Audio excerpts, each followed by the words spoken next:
And welcome back to business lunch. मैं हूं सिद्रा। आज का हमारा सब्जेक्ट बहुत ही डायनामिक और बहुत ही एक्सप्लोसिव, क्योंकि हमने देखा कि बहुत सारी ऐसी कॉल्स मुझे ऑन एयर और ऑफ एयर मौसूल हो रही हैं जिसमें दिल वाकई दुखे हुए हैं। They are very talented students जिन्होंने बहुत मेहनत से अपने आप को उस मकाम तक लेके आए कि वो स्कॉलरशिप के वर्दी हैं। उनको स्कॉलरशिप्स प्रॉमिस की गई और फिर वो स्कॉलरशिप्स कैंसिल हुई। तो जाहिर सी बात है वो किससे आस लगाएं, किसकी तरफ देखें, उनका बहुत बड़ा सवाल है।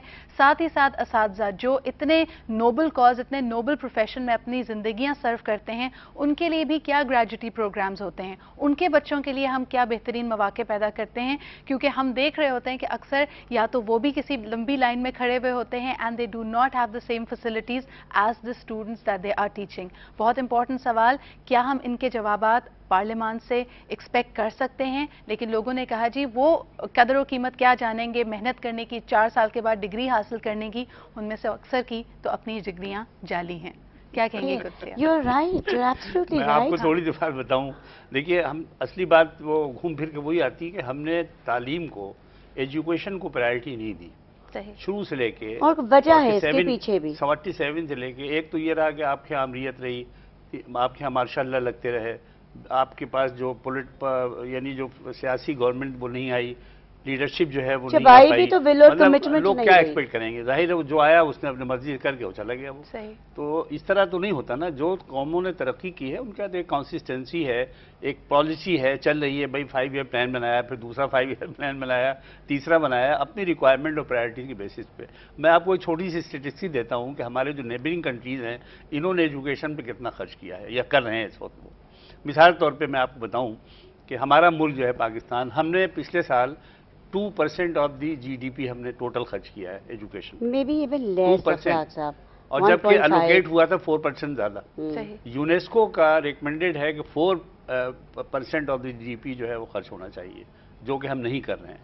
हमारे वजीर आजम साहब ने ये कहा था इस बजट में कि बाई 2015 हमारा जो अलोकेशन है एजुकेशन पे वो it will be more than 7.5% of the GDP। तो अभी तो हम 1.5 और 2 ही पे अटके हुए हैं। वो कह रहे हैं हम आपको देंगे बाई 2015, जब वो लोग चले जाएंगे तो फिर हमारा GDP जो है वो बढ़ जाएगा। ये मैं आपको एक बात बता रहा हूं। मुझे याद आ रही है कि एक दाना का बहुत ही मशहूर कॉल है कि अगर 3 जगहों पे जाने से पहले एक इंसान को अपनी जेब देखनी पड़े तो वो माशरा कभी भी तरक्की नहीं कर सकता। और उन 3 जगहों के बारे में उन्होंने कहा कि जब आप कोर्ट ऑफ लॉ में जाएं, दूसरी दफा जब आप किसी शिफा खाने में जाएं, किसी अस्पताल में अगर आपको जाना पड़े, आप पे मजबूरी हो और आपको ये देखना पड़े कि क्या मेरी जेब में इतने पैसे हैं या नहीं, और आखिर में अगर आपको तो किसी भी तदरीसी यानी इदारे में जाना पड़े जहां पे आपको एजुकेशन मिल सकती है। ये तीनों आज हमारे माशरे में ऐसे जगहें बन चुकी हैं, ऐसे इंस्टीट्यूशंस बन चुके हैं जहां वाकई अगर आपकी जेब में पैसा है तो आप बेहतरीन जगह पे भी जा सकते हैं, अगर नहीं तो आप लटक जाएंगे। मैं एक बड़ी ज़रूरी बात कहना चाहूँगी। कल मुझे बहुत दुख हुआ पढ़ के कि खैबर पख्तूनख्वा के जो वाइस चांसलर हैं पेशावर यूनिवर्सिटी के, उन्होंने ये कहा कि हमारे पास 14 यूनिवर्सिटीज़ हैं एंड दैट इज़ माशाल्लाह क्वाइट अ फीट।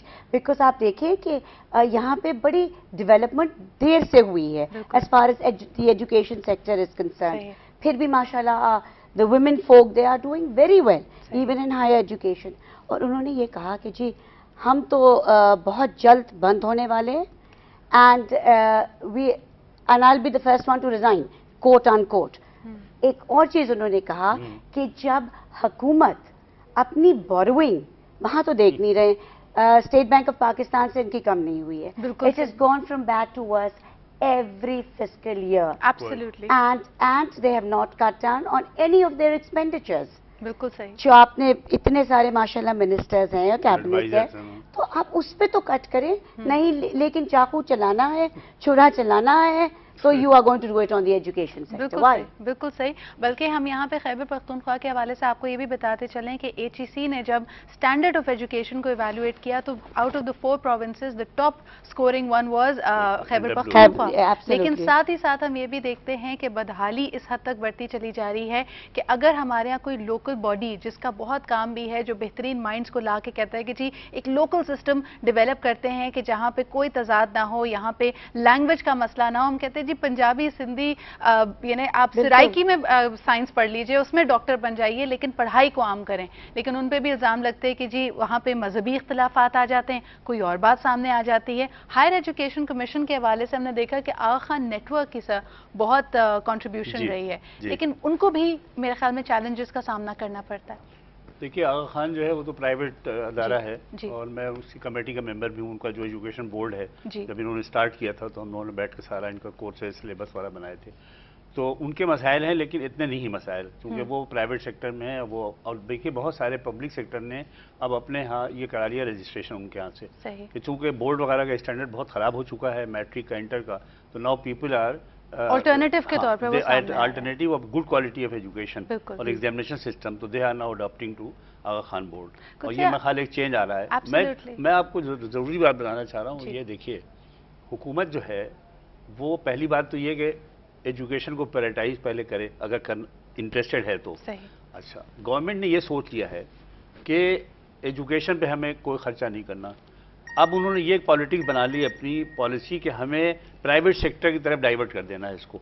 एजुकेशन जो है इसको प्राइवेट सेक्टर की तरफ डाइवर्ट कर दो जल्दी से जल्दी, ताकि हमारी जिम्मेदारी जो है एजुकेशन की ये प्राइवेट सेक्टर ले ले। Sir, I want to know at this point, because you are also now linked with the private sector, is the private education system taxed in Pakistan? That उस पर टैक्स लेवी किया जाता है? देखिए, जो फाउंडेशंस हैं, जो ट्रस्ट है जिन लोगों ने बनाया है प्राइवेट, वहाँ तो नहीं है टैक्स। नहीं है टैक्स। IVM में वहाँ टैक्स नहीं, we are free, we are exempted from tax. तो मतलब मैं बता रहा हूँ कि ये यानी अभी तक उनकी नजर नहीं पड़ी है, वरना वो अगली दफा वहाँ पे भी छुरी चला देंगे। मतलब बता रहा हूँ मैं आपको कि जितने प्राइवेट अदारे हैं उन्होंने जो है जो बनाए हैं अदारे अपने, वो किसी फाउंडेशन या ट्रस्ट के तौर पे इस्टेब्लिश किया, उससे अदारे बनाए हैं, तो वो एक तरह का नॉन प्रॉफिटेबल अदारा कह लें उसको। और वाकई उनको प्रॉफिट में आते आते बहुत वक्त लगता है, क्योंकि आप ये देखिए कि एक तो लैंड आपने अल्लाह मियाँ के बिल्कुल दूसरे कोने में दे दी, फिर उसके बाद वहाँ पे कोई बिजली की सहूलियत नहीं होती, तो आपने अक्सर देखा है कि you have to put up your own generators, the fuel and everything that goes with it. कुछ से in the host of all these problems आपको क्या नजर आ रहा है कि ठीक है, हम सियासी बयानबाजी तो बहुत होती है कि एजुकेशन इज अ प्रायोरिटी, तालीम को आम करेंगे, कोई नए फ्यूचर में आपको कोई बिग पिक्चर, कोई कॉम्पिटेंट प्लान नजर आ रहा है कि ये सूरत हाल बेहतर होगी? मतलब दुआ तो यही है कि बेहतर हो जाए। जब से होश संभाला यही दुआ है, क्योंकि हम भी पाकिस्तान में ही इनिशियल पढ़ाई पाकिस्तान में ही हुई है हम सब की, लेकिन मुझे कोई प्लान नजर नहीं आ रहा है। आई एम सो सॉरी, मुझे कोई प्लान, उसकी इम्प्लीमेंटेशन और उसके आगे। मैं आपको एक और बात ये जरूर जल्दी से कहना चाहूँगी, आपने ब्रेन ड्रेन की बात की और आपने भी अखलाक साहब ब्रेन ड्रेन की बात की, लेकिन हमारे यहाँ ये भी हुआ है कि जो PhDs एक कॉन्ट्रैक्ट साइन करके गए हैं बाहर पढ़ने हुकूमत के पैसे से, they have not returned back to the country. बिल्कुल। But now what they have, let me just ji, because they have नहीं, अभी पहले नहीं था, बिल्कुल नहीं था। 4000 लोग गए हैं, इनसे उन्होंने बॉन्ड भरवाया है। हर कंट्री से भी कहा है, जिस कंट्री में गए हैं, नहीं, जिस कंट्री में गए हैं वहाँ की गवर्नमेंट से कह दिया है कि as long as they finish their education they have to come back.